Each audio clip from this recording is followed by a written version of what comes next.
আওয়ামী লীগ এইভাবেই অন্যের কাজে ভর করেই ক্ষমতায় আসছে এবং গত 15 বছর যে ক্ষমতা চালাইলো সেটাও জনগণের ভোটে আসে নাই, সেটা ওই পার্শ্ববর্তী দেশের কারণে আসতে পারছে। তো এই কারণে বলবো যে দেশে এখনো গণতন্ত্র আসে নাই, মানুষের অধিকার ফিরে পায় নাই, মানুষের রাষ্ট্রের মালিকানা মানুষ ফিরে পায় নাই। সেই কারণেই বিএনপি লড়াই করছে এবং আমরা লড়াই করে যাব। যে পর্যন্ত নির্বাচন না আসবে সেই পর্যন্ত বিএনপি মাঠে আছে, মাঠে থাকবে। আর বিএনপি কখনো আপোষ করে নাই অন্যায়ের কাছে। আমাদের নেত্রী বেগম খালেদা জিয়া শত কিছু লোমের মুখেও কিন্তু বেগম খালেদা জিয়া আপোষ করে নাই। তারই সুযোগ্য সন্তান আমাদের নেতা তারেক রহমানও আপোষ করা শিখে নাই দেশের প্রয়োজনে। তো সেই কারণেই আজকে বলবো সারা দেশে অন্যান্য রাজনৈতিক দল যারা আছেন আন্দোলনকারী, আমাদের নেতা বলেছেন আন্দোলন করেছে একসাথে, নির্বাচন করবে একসাথে, সরকার গঠনও একসাথে করতে চায়। কি কারণে? কারণ আওয়ামী লীগ এই দেশটাকে পুরা শ্মশান বানায় দিয়ে গেছে।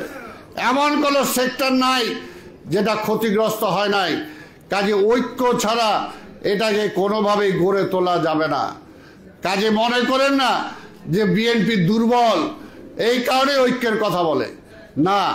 বিএনপি সবাইকে নিয়ে চলতে চায়, সবাইকে নিয়ে চলতে চায়। কাজেই এই ঐক্যে যদি ফাটল ধরান তাহলে সেখানে এই আধিপত্যবাদী শক্তির পক্ষে যারা আছে তারা লাভবান হবে, দেশ লাভবান হবে না, দেশ লাভবান হবে না, দেশ ক্ষতিগ্রস্ত হবে। তাই আল্লাহর রাস্তে বলবো বিএনপিকে খাটো করতে চায় দেশকে খাটো করেন না। দেশের সাথে, স্বাধীনতার সাথে, গণতন্ত্রের সাথে বিএনপির নাম জড়িত। যেটা বললাম, স্বাধীনতার ঘোষণা দিয়েছেন জিয়া রহমান। আবার স্বাধীনতাকে রক্ষা করার জন্যই, গণতন্ত্রকে রক্ষা করার জন্য এই দেশের মানুষ জিয়া রহমানকে এনে ক্ষমতায় বসাইছে এবং জিয়া রহমান এই বিএনপি গঠন করছে। এবং তারপরে জিয়া রহমান চলে যাওয়ার পরে বহু ষড়যন্ত্র হয়েছে। কেউ ছিল না বিএনপিতে। 91 সালের নির্বাচনে এইরকম আওয়ামী লীগ মুজিব কোর্ট বানায় সব মন্ত্রী তৈরি করে রেডি হয়ে গেছিল। কিন্তু এই দেশের জনগণ 91 ভোটে প্রমাণ করে দিছে এই দেশের মানুষ জিয়া রহমানের পক্ষে আছে, বিএনপির পক্ষে আছে। ঠিক তেমনি ভাবে এইবার যত ষড়যন্ত্রই করেন, আবার যখন ভোট আসবে যখনই হোক সেই ভোটে দেখবেন, কারণ এই দেশের মানুষ আর ফেলানি হইতে চায় না, এই দেশের মানুষ পরাধীন হইতে চায় না, এই দেশের মানুষ আধিপত্যবাদী শক্তির কাছে মাথা নত করতে চায় না। এবং সেইটা শিখাইছে বিএনপি। বাংলাদেশের রাজনীতি দুইটা ভাগে বিভক্ত, দুইটা ভাগে বিভক্ত।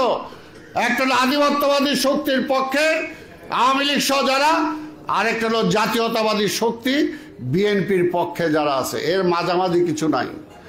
এর মাঝামাঝি যদি কিছু করতে চান তাহলে আধিপত্যবাদী শক্তিকেই লাভবান করা হবে। এখন চিন্তা করে দেখেন সেদিকে যাবেন কিনা, নাকি জাতীয়তাবাদী শক্তির পক্ষে থাকবেন। পরিষ্কার, দেশকে যদি বাঁচাতে হয়, দেশের মানুষকে যদি বাঁচাতে হয়, তাহলে বিএনপি ছাড়া কোনো বিকল্প নাই, খালেদা জিয়া তারেক রহমান ছাড়া কোনো বিকল্প নাই। আর বেগম খালেদা জিয়া তারেক রহমান জাতীয় ঐক্যে বিশ্বাস করে, সবাইকে নিয়ে চলতে চায়, তারা একা চলতে চায় না এত কিছুর পরেও। তাই আসেন ঐক্যবদ্ধভাবে আমরা আগামী দিনের এই পরিস্থিতিকে মোকাবেলা করে, ষড়যন্ত্রকে মোকাবেলা করি। ষড়যন্ত্র হচ্ছে, কাজে ষড়যন্ত্রকে মোকাবেলা করি এবং মোকাবেলা করে এই দেশের মানুষের হারিয়ে যাওয়া অধিকার, সেই অধিকার আমরা ফিরিয়ে দেই। ভোটের অধিকার, সেই ভোটের অধিকারটা ফিরে। অনেকে কয় আরে ভোটের জন্য কি রক্ত দিচ্ছে না? হ্যাঁ, ভোটের জন্যই তো রক্ত দিছে, ভোটের জন্যই তো রক্ত হয়েছে। যদি শেখ হাসিনা ভোট দিত তাহলে তো শেখ হাসিনা পালাইতে হইতো না। যদি ভোট দিত, ভোটের মাধ্যমে যদি সরকার পরিবর্তন হইতে পারত, তাহলে তো আজকে দেশের অবস্থা এটা হইতো না।